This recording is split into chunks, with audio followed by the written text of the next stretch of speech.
Welcome to the Deep Dive. We're here to sift through the noise, find those surprising insights, those aha moments you can really take with you. And today, we're doing something a bit different. We are. We're digging into a kind of hidden history, not about, big pronouncements, but more about this quiet, steady influence. We're talking about an old European noble line, the von Buchwitz family. Over 600 years of history here. Exactly. And the goal isn't just like dates and names. We want to understand their unique code, this thing they called Haltung. Their core attitude, basically. How did that inner compass guide them through centuries of massive change across Central Europe? It's fascinating stuff. And we've got some great sources to work with. There's a family chronicle, meticulously kept. Right. Historical archives, too. Some are in the State Archive in Breslau now. And even some personal insights from family interviews. It really gives you a shortcut, to understanding that kind of quiet power of just being consistent. So where do we start peeling back the layers of this identity? Well, I think it has to be with those core values, their ethos of silence, as they called it. Which sounds a bit mysterious, but it wasn't really about not talking. No, not at all. No. It was more this deep internal code, uprightness, reliability, and importantly, modesty that really defined them. And what's really striking is how early they articulated this. We see it in 16th century family testaments. Really? What did they say? They consistently emphasize this principle, a life that was measured, not one that took measure. Measured, not taking measure. That's quite profound. It is. And it wasn't just some lofty idea. It was practical. It shaped how they acted every day. And you can see that, right, in concrete examples. Yeah. Like their farming. Yeah. They deliberately didn't overexploit the land. That shows incredible long-term thinking, especially back then. And even more striking, maybe, is this decree from 1580 forbidding corporal punishment on their estates. Which was exceptionally rare for the time. It really tells you something about that internal code. It really does. That commitment, century after century, it's the core of the story here. Absolutely. And a huge part of that identity, visually at least, was their Wappen, their coat of arms. So not just decoration, right? Not at all. It's a constant reminder. The shield itself, divided black and gold, symbolizing night and light, or duty and clarity. And the crest. A griffin, a sword, and laurel. Strength, justice, and measure. It all ties back. Then there's the motto, Nec spe nec metu. Neither by hope nor by fear. Which perfectly captures that measured life idea. It does, and how they used it is key. It was, drawn on seals, engraved in silver, woven into book bindings, letter paper. It's a part of their daily life. Exactly. But, and this is the crucial bit, never ostentatious. Never just put on display for show. So it was worn, not shown. That's a great way to put it. No giant crests on the carriages then. Definitely not. A very different approach to status symbols. They lived the Wappen, you see. Not as decoration, but as a reminder. What you're meant to be. Responsibility, modesty, faithfulness to style and measure. Those core values carried in the symbol, and this deep integration from actions to symbols, that's what gave them, I think, such resilience. Okay, so with that foundation, let's trace their journey. Where do they start? The earliest mentions put them in Vauxland. We have records from 1487, 1493. Small beginnings. But the big move, the really pivotal one geographically, was to Silesia, right? That was 1524, hugely transformative. A fellow named Ernst Buchwitz von Buchwitz, he died sometime after 1530, acquired the estate of Pontwitz. The Duchy of Ols.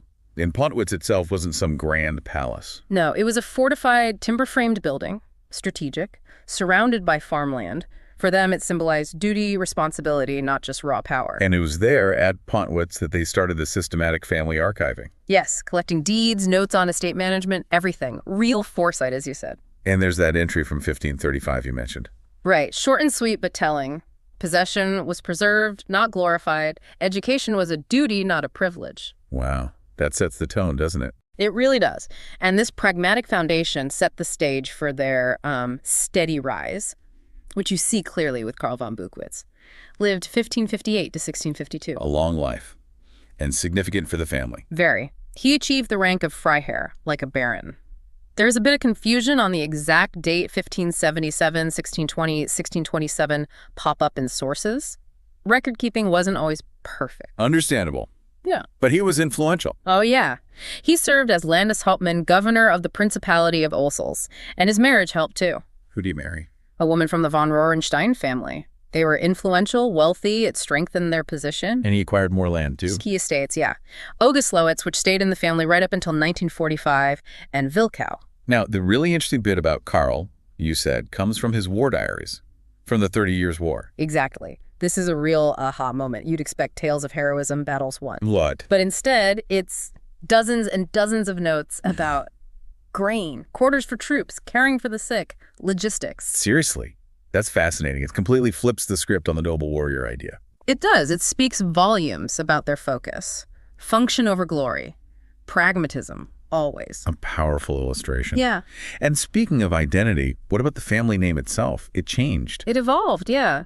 Which was pretty common for noble families. Initially, around 1685, you see things like Buchwitz von Buchwitz or Buchwitz auf Buchau, sort of identifying where they were based. Like Buchwitz of Buchau. Right. But by 1720, it was formalized to Buchwitz und Buchau, more of a consolidated family name, less tied to one specific place, a subtle shift. Okay, so that takes us towards the end of the 17th century.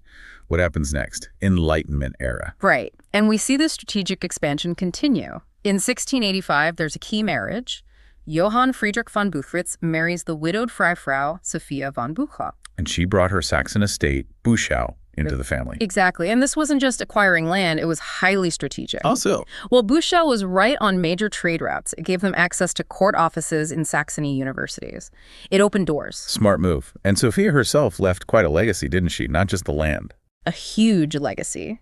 In 1693, she founded a reformed school in Buchau. And get this, it was for children of all social classes. They learned reading, writing, Latin. All social classes. That's remarkable for the time. It really is. And the rector's report from back then said, here one is not taught to rule, but to serve. Powerful stuff. Wow. How is it funded? Practical means again, estate revenues, like wool sales, interest payments from peasants. Grounded. That school really embodies that duty over glory theme we keep seeing. It does, and that theme carries right through the Silesian Wars in the 18th century. So family members were involved. They were present, yes, but not usually as the celebrated heroes on the front lines.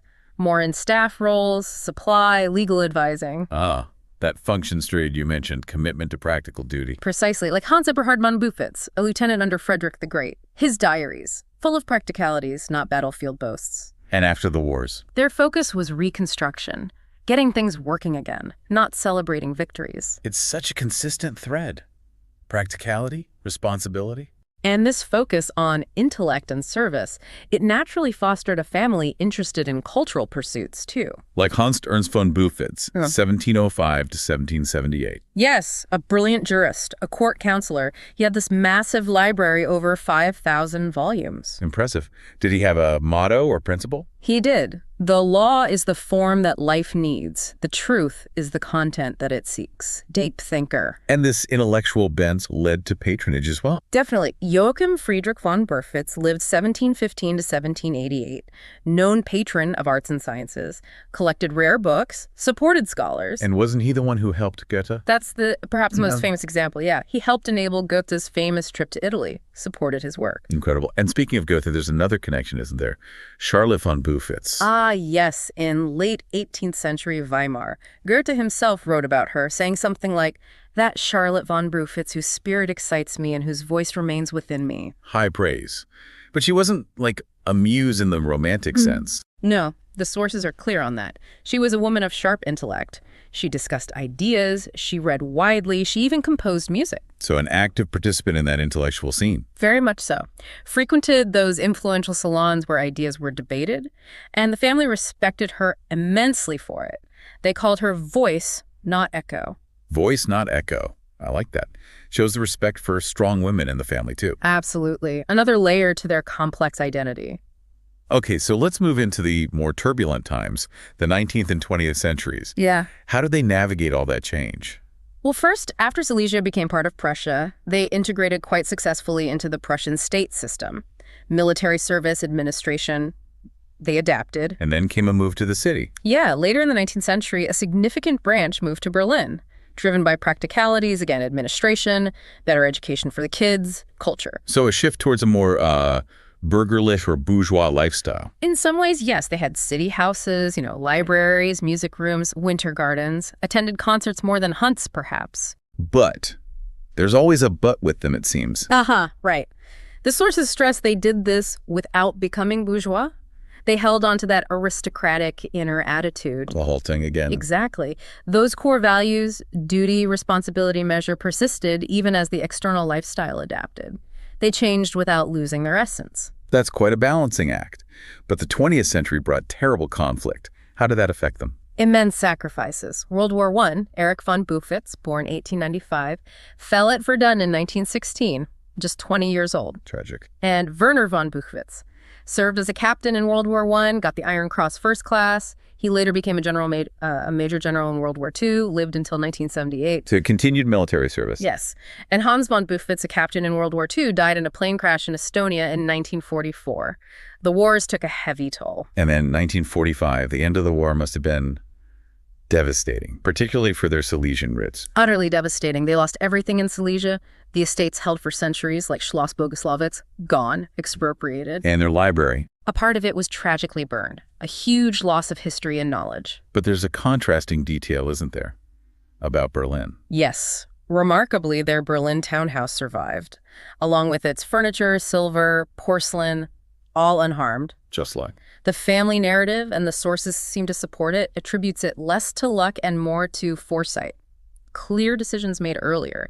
It preserved a kind of physical anchor for memory, even when the ancestral lands were lost. That's incredible. And the archives, the documents. Thankfully, those are safe, now housed securely in the State Archive Breslau, so the record endures. So bringing us to today, the 21st century, what's the legacy? Are they still around? They are still present in Central Europe, and those characteristics we've talked about, reliability, discretion, that deep value placed on education, those are still seen as defining traits. It really illustrates something broader about these old European families, doesn't it? It does, how they often saw borders as just lines on a map. Administrative things, not fundamental divisions of people or culture. This deep dive really shows over 600 years of that enduring presence, that consistent Haltung cutting right through shifting politics and ideologies. It's quite a story of resilience. Absolutely. So summing up, what are the big takeaways from the von Buchwitz story? Well, certainly the power of that internal compass, that Haltung, how quiet duty and foresight can build incredible resilience over centuries. And the ability to adapt, to change with the times, but without losing your core values. That seems crucial. Definitely. Which leads us to that final thought, maybe for you, the listener, to ponder. Yeah. What does it actually mean for an identity, personal, family, maybe even a company to be defined by something internal, like a Haltung, rather than just external status or, shifting circumstances? What lessons can we really draw from a family that, for over 6 centuries, seemed to prioritize being a voice, not an echo? Something to think about.